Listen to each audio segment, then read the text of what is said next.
Hello everyone. Once again welcome to the biology class. Myself Shanawaz, biology department, St. Joseph PU Science College, Vijaypur. Students, in the last video we have discussed about the phylum Ctenophora. So in today's video we are going to discuss the one more phylum from the animal kingdom, that is Platyhelminthes. So before we go to the content of this topic or this phylum, let's understand the meaning, what exactly it gives. Okay, so basically here Platyhelminthes is a German word. GR indicates what here? German word. Okay, so here platy means flat, and helminthes means worm. Okay, so platyhelminthes is nothing but flat worms. So in generally these animals are also called as what here? Flatworms. Students, basically the platyhelminthes is going to have the number of species of this platyhelminthes on the earth. Near about 10,000 species are going to be found on the earth, students. Nearly about 10,000 species of platyhelminthes are going to be found on the earth. The word platyhelminthes was coined by Gegenbaur in the year of 1859. So Gegenbaur is a scientist who have given the word platyhelminthes. By seeing its morphological features, Gegenbaur has given the word platyhelminthes in the year of 1859. In the year of 1859. Okay, so this is what about the some introductory part regarding about the platyhelminthes. So let's go for its general characteristics. What exactly the characteristics this phylum platyhelminthes shows. Okay, here they are commonly called as flatworms. Students, as we have already said, it is a German word. Means platyhelminthes is the word platyhelminthes is derived from the German word, as platy means flat, helminthes means worms. That's reason they are commonly called as flatworms.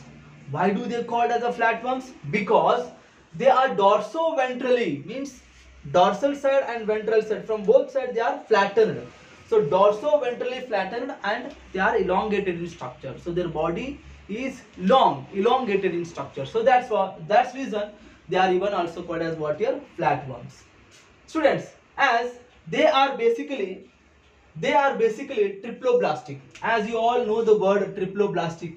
Okay, before this we have seen all the animals which are diploblastic, having two germ layers, outer ectoderm, inner endoderm. Whereas here from the platyhelminthes onwards the animals are going to come triploblastic, as basically they are going to show three germ layers. Okay, so three germ layers are what here? You can see here the three germ layers are outer ectoderm, middle mesoderm, and inner endoderm. So these are the three germ layers what these animals are going to show, students. Okay, so that's reason they are called as what here? Triploblastic we call. Apart from that, they are bilaterally symmetrical. Bilateral symmetry means what? As you already know about this definition, the body can be cut into two equal halves by only one plane. So before these animals we have seen they are radially symmetrical, means the body can be cut into two equal halves by any plane, whereas these platyhelminthes are going to be show bilateral symmetry. Body can be cut into two equal halves by only one plane. And acoelomate means what, students? Here that body cavity is absent.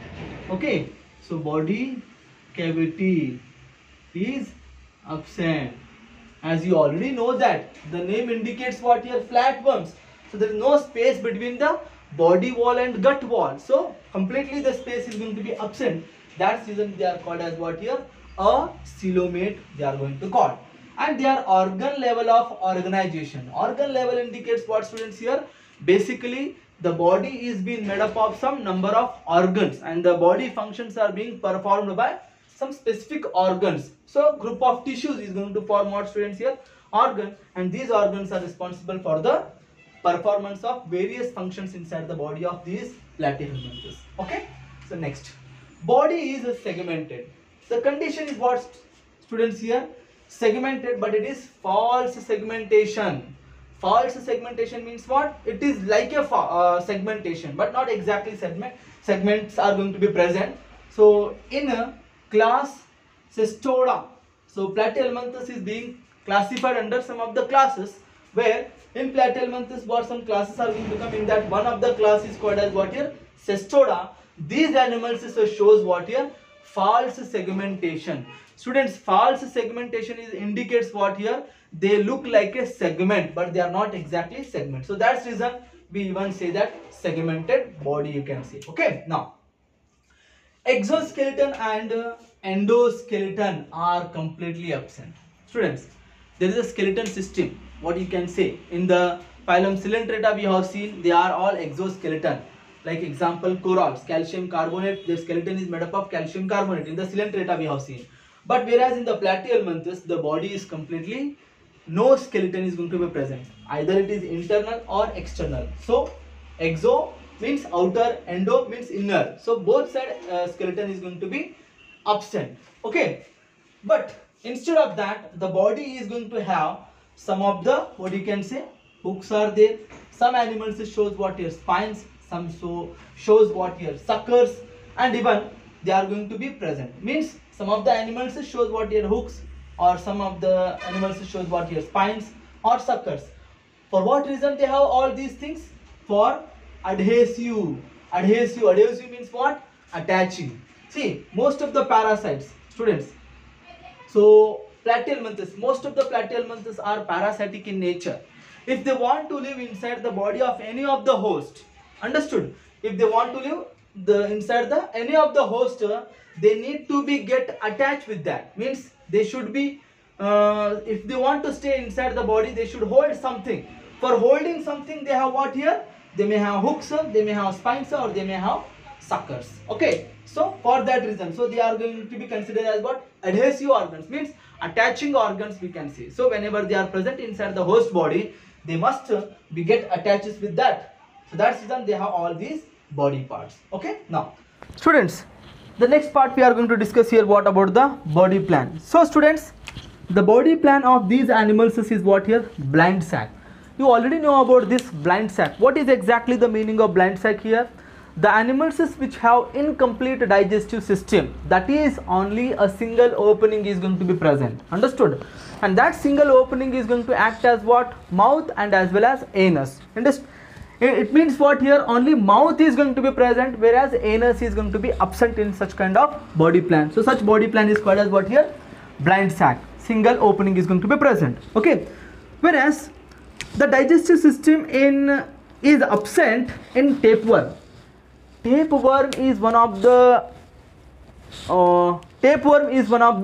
platyhelminthes which is going to be a parasitic in nature. Understood? So tapeworm is a parasitic in nature. That's reason it do not have the digestive system, because it is going to be present in intestine of some of the animals, students.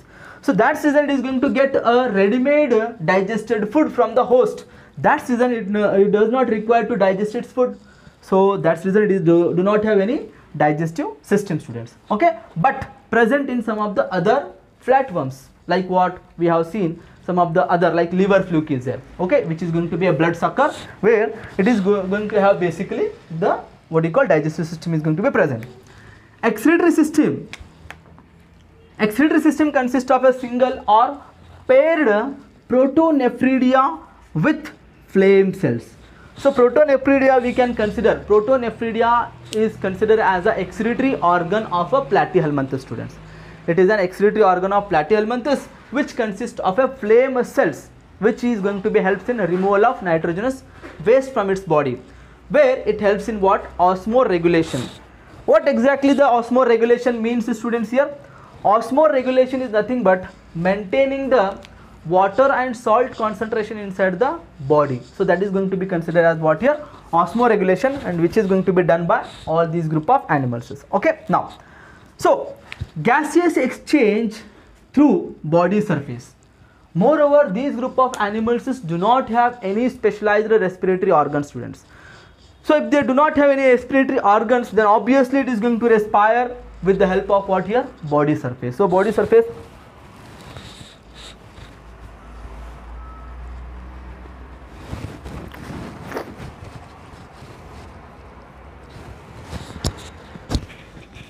as they do not have any specialized body organs for respiration, that's reason the body surface is going to act as what? Respiratory organ. There is a lack of circulatory system. So as even they do not have any circulatory system also, as body is flat, that's reason they even do not show any of the excretory, means any of the circulatory system here.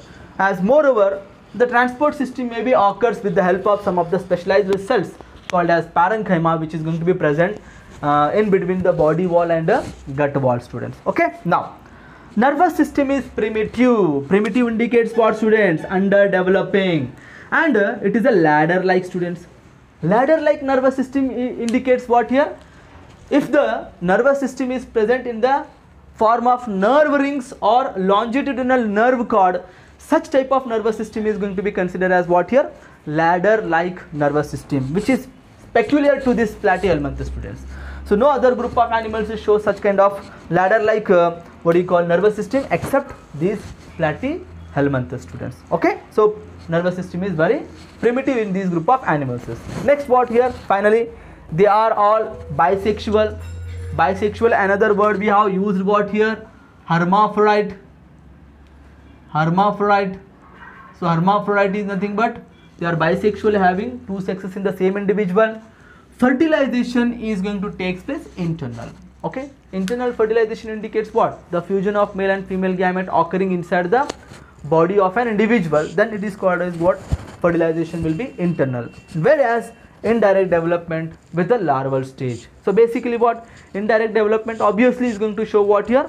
Through the help of larval stages. There are some larvae undergo development to form a new individual. So that's the reason it is going to be considered as what? Indirect development we call. So some of the members like planaria, the best example, planaria is one of the platyhelminthes, students, which shows the high regeneration capacity. High regeneration capacity, students. High regeneration capacity indicates what here basically?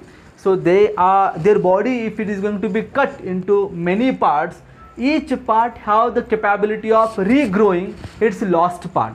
So that is type of reproduction is called as what? Regeneration we call, students. Okay, regeneration is a type of asexual reproduction where if the body can be cut into some parts, each part will regrow its lost part. That type of reproduction is going to be considered as what? Regeneration. And regeneration is very common in the platyhelminthes by the planarians. Okay, so this is what all about the general characteristics of the phylum platyhelminthes. Let's have some examples which are being given or mentioned in the NCERT textbook, that is Fasciola hepatica. So Fasciola hepatica is a scientific name where its common name is what? Liver fluke, and this liver fluke is found in the sheep, intestine of the sheep. That's the reason it is going to be called as what here? Sheep liver fluke, which is going to be scientifically named as what? Fasciola hepatica. Next comes what here? Taenia solium. Taenia solium is going to be called as what here? Pork tapeworm. So pigs, what we are going to say in generally, it is going to be present in the intestine of those animals. So that's the reason it is going to be called as what here? Pork tapeworm, or even tapeworm is going to be considered as one of the common name for Taenia solium. Next come Fasciola gigantica. Fasciola gigantica is going to be a cattle liver fluke. So the liver fluke which is found in the intestine of cattle is going to be called as what? Cattle liver fluke. The scientific name is what here? Fasciola gigantica. So this is what about the examples of platyhelminthes. Students, I hope you all got the concept regarding about the platyhelminthes. If you have any kind of doubts, please comment. Okay, so thank you for watching my videos. Thank you. Thanks a lot.